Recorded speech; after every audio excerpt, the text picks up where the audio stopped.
So guys, I want your odds on that one before we get the answer here. Who had the most hits? If you listened to me earlier, I actually kind of gave it away a little bit. As Lindor out of the way of a pitch in from Gray. For the Mets last year, I'm looking at their lineup. I would say Jeff McNeil. Okay, we won't give the answer away until Siri gives it to us in a little bit here. Hannah, what we got from you? You know, I took all these notes, and I don't know anything I wrote down. I feel like I know less than I did before I wrote all those notes. I need to be looking at them. Nemo. Okay, so we've got McNeil and Nemo. We'll let you know in a little bit. Siri's working on it. You can ask your iPhone anything. I think I remember the first time Siri came out, the myriad of questions people tried to trip her up with. Gray trying to trip up Lindor here. He's got an even count. Strikeout victim to end the first. Lindor had a great spring this year, and he started to show signs of that, 2017 to 2019 version of himself where he was hitting around 75, having that power to hit up to 35, 40 home runs, 40 doubles. Also a guy who can steal 20 bases. I mean, if he can be that guy for the Mets this year, it'd be a huge addition. And he'll be smiling a lot more, Mr. Smiles. He was Mr. Smiles, and he was not much of Mr. Smiles last year. What I think is interesting is even after he got off to that rough start and didn't have such a great relationship with the fan base in New York, he did improve as the season went on. He was better in the second half, post All-Star break, and September was his best month. Inside. Well, he works the pitch inside from Gray, and the first free pass issued. Earlier, Brooke Fletcher got to catch up with the national skip, Dave Martinez. No, they're doing really well. They're working great together. So Zao just made one pitch hop to McNeil, but he's doing great. You guys got on the board early, but you know Max Scherzer, he's going to make adjustments. So how can you get a couple more runs going here? Yeah, we just got to keep battling, keep working good at bats. We hit some balls, we unlucky on the one foul ball homer, and then Juan just hit a line out, and so did Cesar. So we just got to be aggressive and he's going to throw strikes, so we got to be ready. All right, thanks so much. Brooke, thanks so much for catching that on the fly during the game here. Check back on Lindor. Pete Alonso is such a fun player to watch hit. I mean, you're talking about a guy with 53 home runs his rookie season. That's unbelievable. But then you go off as a young player to win 2 home run derbies back-to-back years. I mean, I'm wondering how you feel as a player when you probably have arguably the most pop in the game right now. To Alonso. Well, and to answer that, CY, he's actually on record. If he's the king. He's already open. He's going to be back competing this year. And when you look at the rhythm they had, just between delivering, and he knew right where it was going to go, it just didn't even look human between the two of them. It was just this mechanism of let's go one after another. And I got to give him a little ribbing here because, he goes up against Mancini, who's coming back after fighting off colon cancer. And you had to be the showboat and defend the title. Hey, you know why? Because there was $1 million on the line, Mel. He won $1 million for winning the home run derby, and he's won 2 of them. That's $2 million. How much did he earn as a player in his first 2 years? He $2 million. He out-earned himself at the Derby compared to his contract. And in fact, he got to beat out arbitration this year by coming to terms his biggest contract with the Mets yet. There were 14 total players who were staring at arbitration. Chris Bassett, the only one who didn't make it through that and come to an agreement. I really think Pete Alonso is just the best home run derby player in the world who happens to be playing baseball. And I'm a little concerned now that they're getting this home run derby league off the ground that we might not get Pete Alonso in MLB anymore. I think he's going to, it's like home run derby X. Did you guys see this? I did not see that. You didn't see this? They're going to do a home run derby league. It's going to be a traveling event, go to international cities. I actually think they stole my idea. I got to see baseball in the Olympics last summer in Tokyo, and the baseball in the Olympics is not great. That's all right, no. But I think maybe a home run derby in the Olympics is the way to go. That sounds a little Savannah Banana-esque in It that. does. We just got word. Adrian Gonzalez will be in there. Johnny Gomes will be in there. So you're talking about some legit big league guys who are going to be in this, and maybe Pete Alonso can be a celebrity invite and come and show them how it's done. It's like, what is it in golf? Is it the long drive where that's all you do is just the long drive contests? That's all that matters? It sounds a little gimmicky, but people love the home run derby. See Lindor over there. He keeps trying to get a jump. Gray continues to go with that high leg kick. Oh, I thought he was going to run. And instead, Gray blocks out the noise. He gets Alonso on a slider. So with Lindor, Gray gets squeezed a little bit on that fastball in. And right here against Alonso, that breaking ball may have just been just below the zone, but he gets the benefit of the doubt and gets the call. Sometimes you just have to play with those edges. And this is a perfectly executed pitch. If we were going with the automated strike zone, that would have been a strike. Well, that's the biggest change to that zone this year. Of course, you'll be seeing it in AAA, particularly over in the Pacific Coast League. All of the minor league names have also been restored this year. So they're back to be in the PCL. Check over on Lindor. Scampers back in. They better keep a really close eye on Lindor. He's been trying to get his timing every single pitch. Gray has to be a 1-4, 1-5 to the plate with that big leg kick. You see Lindor peeking in. He's trying to see if he can see the signs from the catcher, but I don't know if they're using that automated system now to where that may not work like it used to. I believe Dave Martinez told us earlier that they were not going to use it, and Buck told us the Mets were. Buck said, we've been using it for a while. They really liked using it in spring training. Yep. I think he had some ideas for how to advance it even further. It'd be tough not to use it because watch Lindor's eyes right here. He's peeking in to see if he can see, 4 fingers or 3 fingers, because if I know an off-speed pitch is coming, I have a better chance of, being successful stealing the base. But at the very least, he has Gray's attention, and what we hope that turns into is a better pitch for Escobar to be able to put the barrel on. Escobar working a 1-0 count.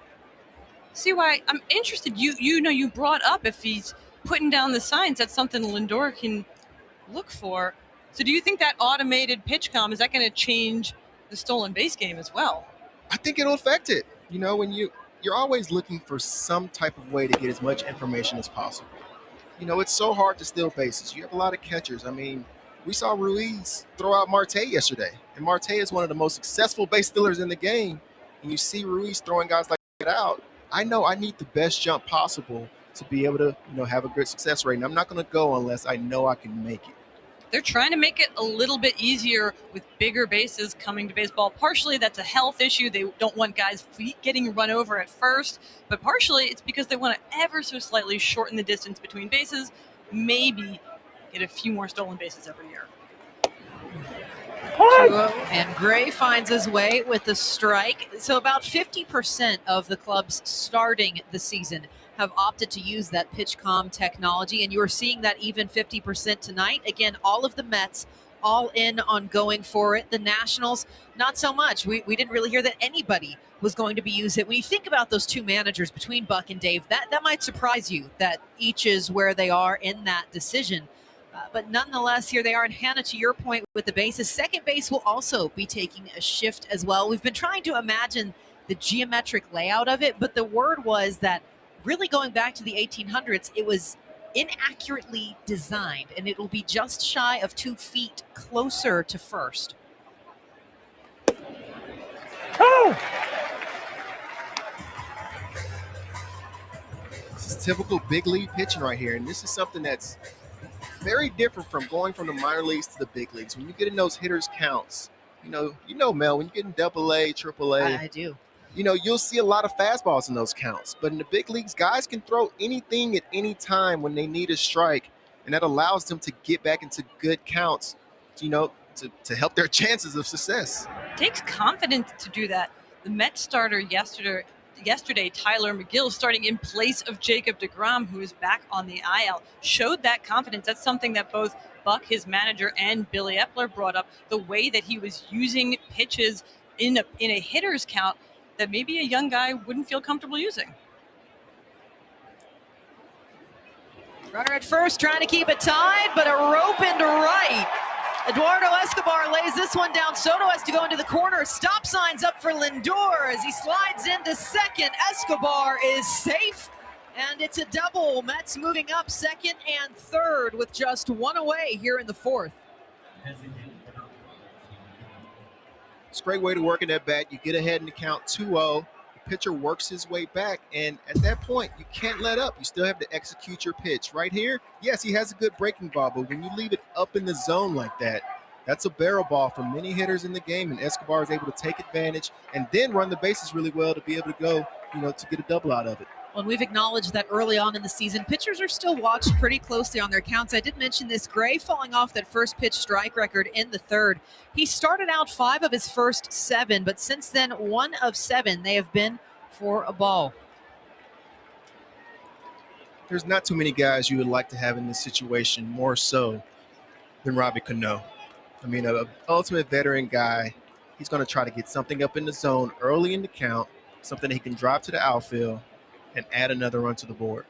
And you can take a look at that RBI probability down at the bottom right of your screen, 54.33%. So you make those odds, CY. You were asking who makes the odds. Yeah. I must say that's you. See the infield halfway. Basically any hard ground ball. I mean, it's going to be a tight play to get him at home. Lifted and foul. Sends the ball boy out of the way. That one. You see aggressive early in the count, trying to get that run in. That's all that matters. 2 runs is a bonus, but we got to find a way to get the 1 in. He's hitting .377 at Nationals Park, so you think he likes coming here? I think he loves it. And those numbers, his career ranks, he's up there in every category. I mean, if you talk about home runs, second most, right behind Jeff Kent. 2 for 3 yesterday on opening night in his return. That was his first game back from a season-long PED suspension. Seems like he's doing okay. A lot of people didn't expect. But one thing, as any baseball player knows, that swing that he has, it's one of those things that he can just repeat over and over and over again, and he makes literally the same swing day in and day out. And if you throw a ball that's in that hitting zone, he knows how to put the barrel on the ball. 1 out, managing Lindor and Escobar. Mets would like to break this one up off the bat of Cano. Young Josiah Gray trying to manage his first start of the season. Cano swings, he finds the gap straight through the middle, base hit. Lindor will score, charging around third. In comes Escobar. Cano holds up at first, a 2-run single. Mets 3-1 lead here in the fourth.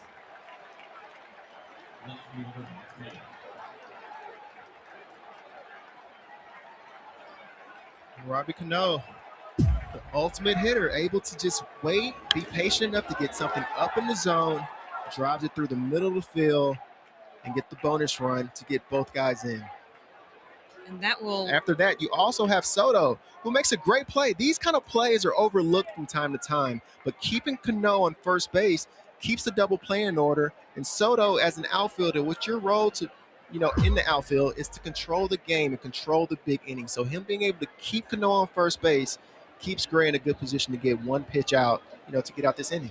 Cano moving into rare air, RBI 1,303. Miguel Cabrera and Albert Pujols, the only 2 active players ahead of him. And that'll bring the Nats bullpen to life. They're all stretching, warming up out there. Now that there's a 3-1 lead for the Mets. That was Josiah Gray's 59th pitch of the night. He is. This will be 61 to Mark Canha. Curious to see throughout the league, how long they let anybody go. Will it be too many pitchers that are able to go out there and throw 90 pitches this early in the season with the short spring training in the cold weather, which is very different from Arizona and Florida weather? It's been a really difficult stretch for pitchers these past couple of years. I mean, that start and stop in 2020, that was difficult on pitchers, difficult on everyone with those injuries. And then even last year, it wasn't sort of clear when it would start. And then, of course, the lockout this past offseason. It's tough for a pitcher out here trying to get on a rhythm. You go from short season to having to go back to a full season. It was over 900 extra innings than they had gone the previous year. And you're exactly right. Then all of a sudden they had to be self-accountable for the third time in a row because they couldn't have communication with their clubs on those off-season programs unless they already had something in place prior to December 1st. Canna turns away. He takes a free base. It's the second walk issued of the inning by Josiah Gray, and it'll shuffle Cano on down to second. You got to definitely call for a conversation. The catcher will come out, the pitching coach will come out. You just got to. He brings every. It's good for young at this stuff. Power off the bat keeps it fair. That's a great way to. Plenty. I'd say they would have cake after the game. There is cake. Maybe we can join in. Jeff McNeil up in the air. This one staying plenty shallow, though. Soto racing in, calls it off, makes the catch. We'll have to stick to one home run for now.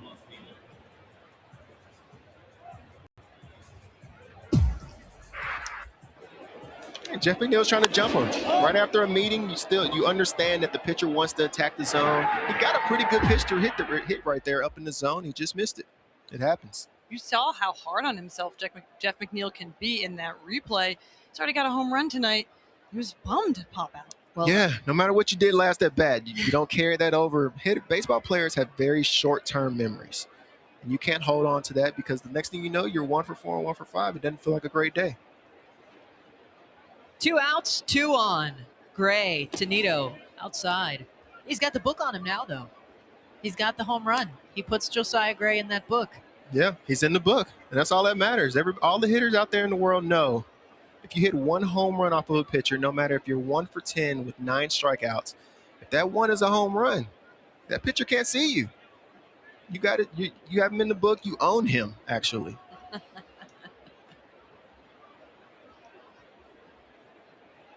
That's up by 2, but they've got 2 more threatening. When talking to Buck before the game, he really wanted to get Nito in the lineup today. You know, yeah, you have James McCann over there, but you have to get your guys in the lineup as early as possible. He's going to have Dominic Smith in the lineup tomorrow. Let everybody get their feet wet early in the season, find their way. And if Nito finds a way to have some success, and if Scherzer's able to have a great game, maybe he can become, Scherzer's personal catcher. You don't really know how it's going to play out, but maybe Scherzer feels more comfortable pitching to him. He did throw to Nito almost exclusively in spring training, so it seems like he likes it. It seems like they got a good relationship going. And you have a lot of pitchers and catchers that have that special relationship. You don't worry as much about the offense, especially when you have an offense like the Mets. You can afford to have a catcher in there that, may not have the offensive thump that McCann has, but if he can call a good game and him and Scherzer work, together very well, you don't need that many runs to win the game. Time called. It's a big pitch for Gray right here. I'm assuming if he can find a way to execute one more slider or one more curveball to get Nito out right here, he can walk off the mound feeling pretty good about himself. Cano and Canna on. Nito awaits. Outside, and a good stop by Keibert Ruiz. Ruiz called to be praised not only for his pitch framing, but his pitch calling. And especially, again, we reemphasize that they are not using the PitchCom system. Both of those widely important, but also the way he manages his staff. And we talk about the relationship between pitchers and catchers. Ruiz and Josiah Gray came over together in that trade from the Dodgers. And Dave Martinez told us today they're really close friends. They talk all the time. They don't need PitchCom. They got something better. They got friendship. They've got that friend that matters. ESP. Deuce is wild. A swing and a drive into center field. This one gets down. Base hit. Cano charging around third. He's heading for home. The play at the plate. Cano is out. Ruiz defends. And a big point back at the outfield from Josh Bell as D. Gordon comes up huge. 1 run scores, but Nats able to limit the damage as they trail 3-1 after the top of the 4th. We'll take another look at this play here by D. Gordon. What a throw right here. You're assuming that Robles is the center fielder that, with the defensive prowess. D. Gordon out in center field making the perfect throw to home plate to get the nab right there.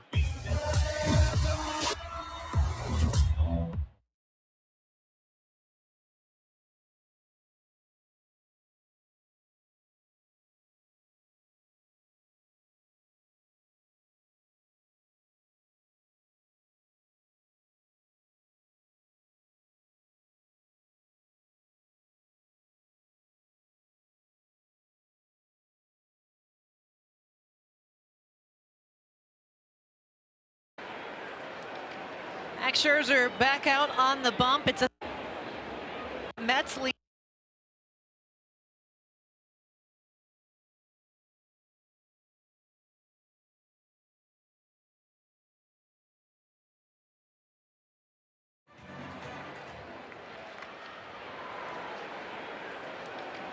Max Scherzer back out on the bump. It's a 3-1 Mets lead at his back. As he comes inside to Nelson Cruz.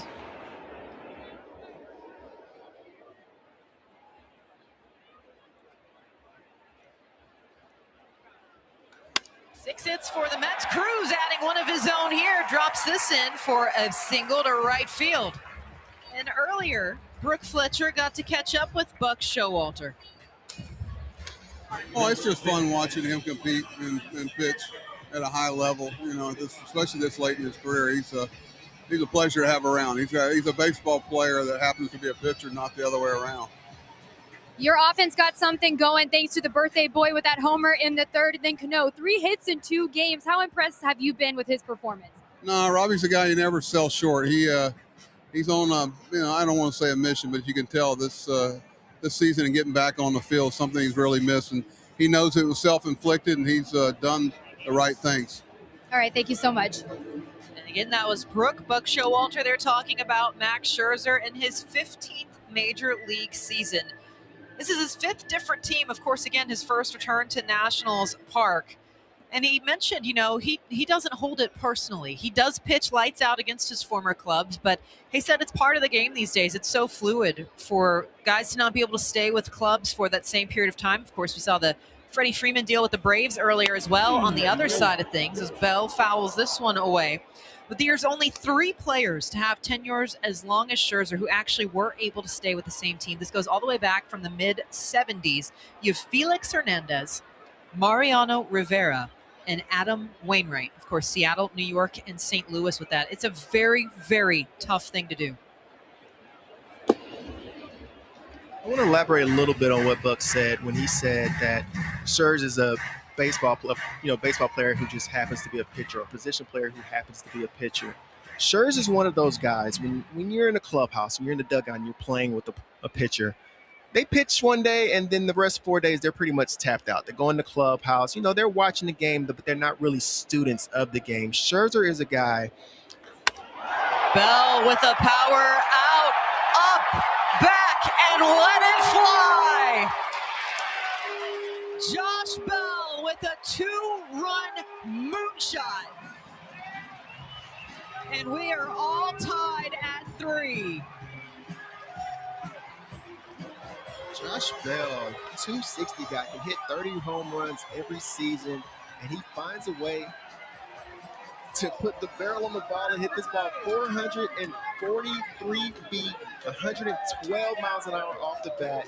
Scherzer, he will attack the zone. He will use his fastball. He will come at you, and sometimes he has to pay for it. Starling Marte had his hand and his glove behind his back and just watched. There was not one flinch on that hit. Yeah, there's no need to do a courtesy jog if you're an outfielder or act like you have a play to make. Sometimes you just got to watch it, admire it, and move on. And Bell has talked about the rebirth that he's felt joining the Nationals organization, how good he's felt about his career in a Washington uniform. Put that one on the reel.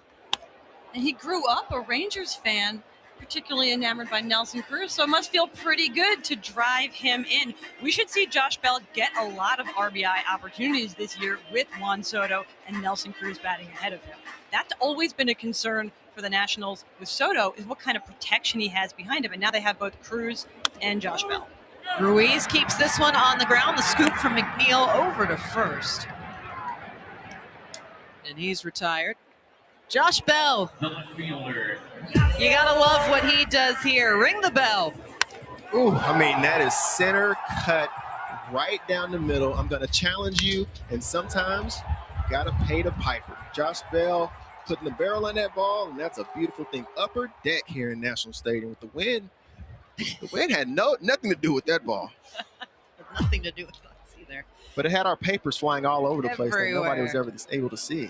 You know, this game was moving at a perfect clip early on, and then it slowed down. And now I'm getting concerned because there was some rain in the forecast, and I thought we were going to get it in before then. Okay, you brought up two things we're not allowed to talk about on air. I'm going to introduce you to that.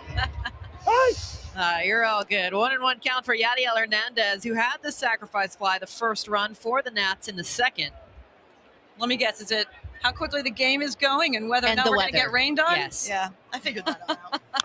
It's the same rules as a player.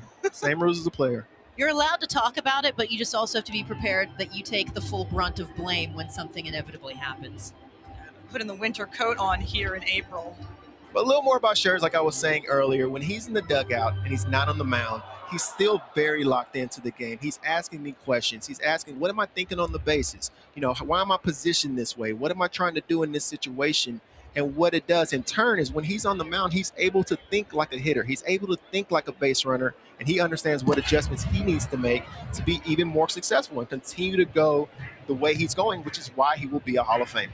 One of the things that stands out to me is back in that 2019 World Series when the Nationals brought home a ring, Scherzer pitched in Game 7, and he told me afterwards that what he loved was when they took him from the game because he knew it was going to be the last game of the season no matter what, however it went. He didn't have to ice his arm. He could stay in the dugout and just watch it play out.